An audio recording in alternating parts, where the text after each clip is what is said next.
Kinakabahan. Ano kayo sasabihin ito? At ngayon ay pinagdiriwang natin ang katapatan ng Panginoon. It's because you have seen this fidelity in the sacrament of marriage lived by your parents, by your grandparents, or the grandchildren who are present here. Sa buhay natin bilang tao, lalong-lalo ng mga Pilipino, ang mga Pilipino ay matapat sa kanilang pananampalataya.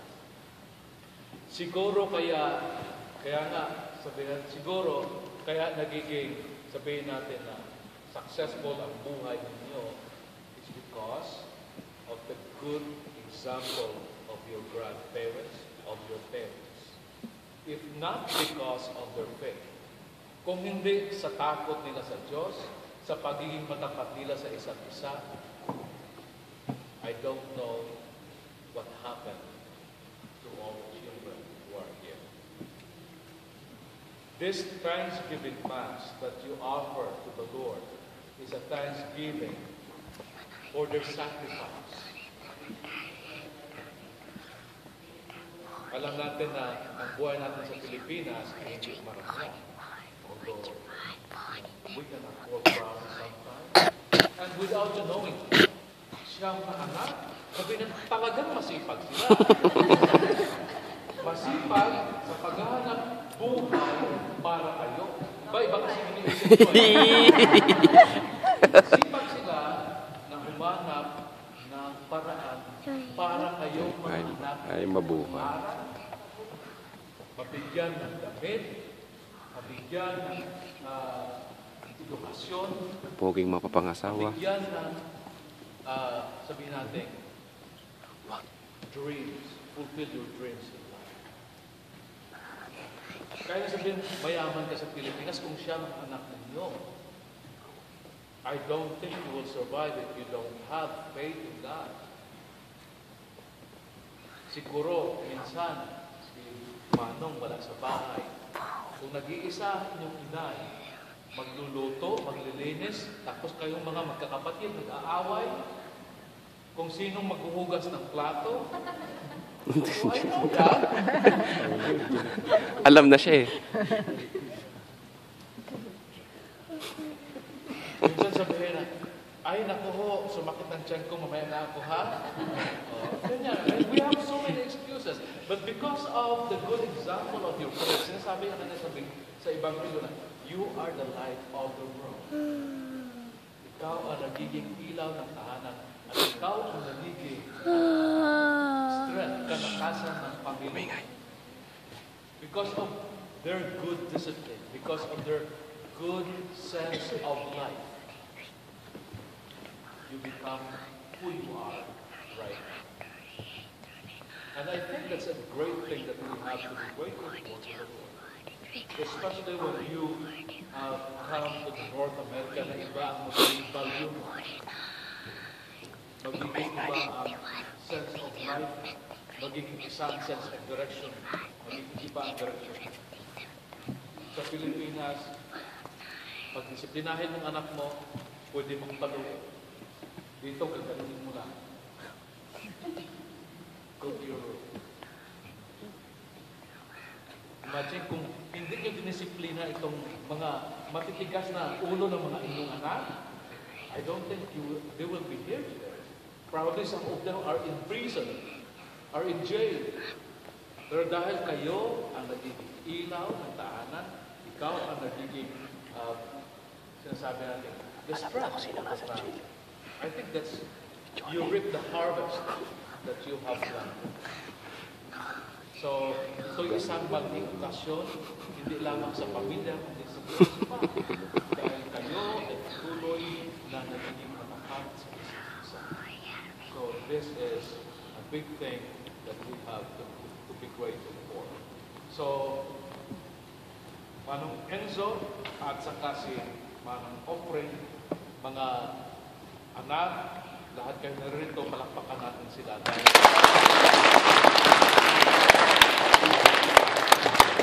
May sinasabi nga sa kanta eh. May sinasabi sa kanta na, kahit maputi ang buhok mo, mahal mo pa rin sila. Kahit na hindi na curve yung katawan ni Mana, straight na. Mahal mo pa rin siya. Oo nga naman. Diba? Ganun ang buhay eh. Tama. Yan ang totoong pagmamahal. Yan ang totoong pag-ibig. Kahit ugar niya rin, straight na talaga. Okay? So let us, I will invite Manong Upuri. Huwag ka na. I'm just kidding. So I will invite you to come over here and bring your vows together. Naiyak na agad ang tatay. Oo, naiyak na. Parang si Blessy, naiyak na rin are. Sabi na eh. Ako po ay sabog ang luha. Yun din na yun. Ha? Naipit sa pinto.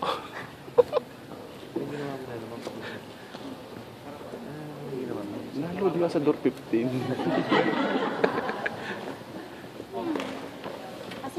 Ikaw muna ang tatanungin ko. Okay? Tapos siya. Mahal ko ba yung asawa? Tingnan mo siya. Ikaw, Upuri, mahal ko ba si... So ngayon, dahil nagmamahalan man kayong dalawa, hanggang sa dulo ng walang hanggan, okay, I will ask you to read your vows to each other.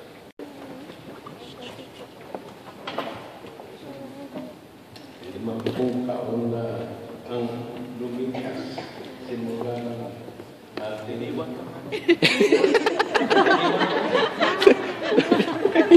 Ang inay kang hilig sa mga kwan. Okay, take two. 50 taon na, iliwan ka na agad eh. Repeat. Repeat.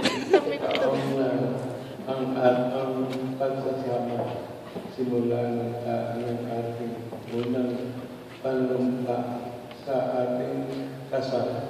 Tayo ay naging magpapatid sa isa.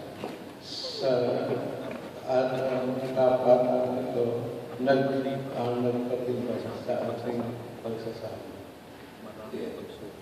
Maraming ikaw ay totoong ilaw sa nagpatibay sa ating pagkakadulog sa buhay. Maraming subok ang ating naranasan. Subalit, hindi tayo sumubok dahil sa ating dulo na tapat ng malalim. walang hanggan. Nagpupul tayo ng Panginoon Hanggang ng sa dulo na pag-ibig. Sa kanyang pagtuklod, nagkaroon na ng maraming bunga sa pamamagitan ng siyang anak na ating pinagsimula ng pagtapos sa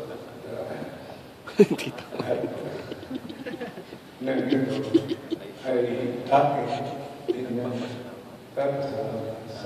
sa ating Panginoon. Pinasasalamatan hindi yung babae na asawa. Pagod na tatay yung basa. Sa ating anak.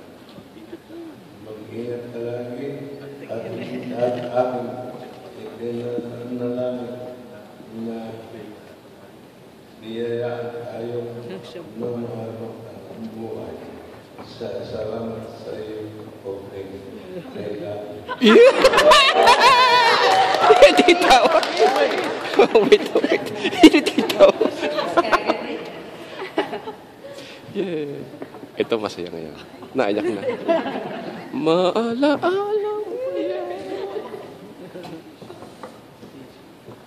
Tissue pang ina. Naiyak na. Bigyan mo bagong tissue.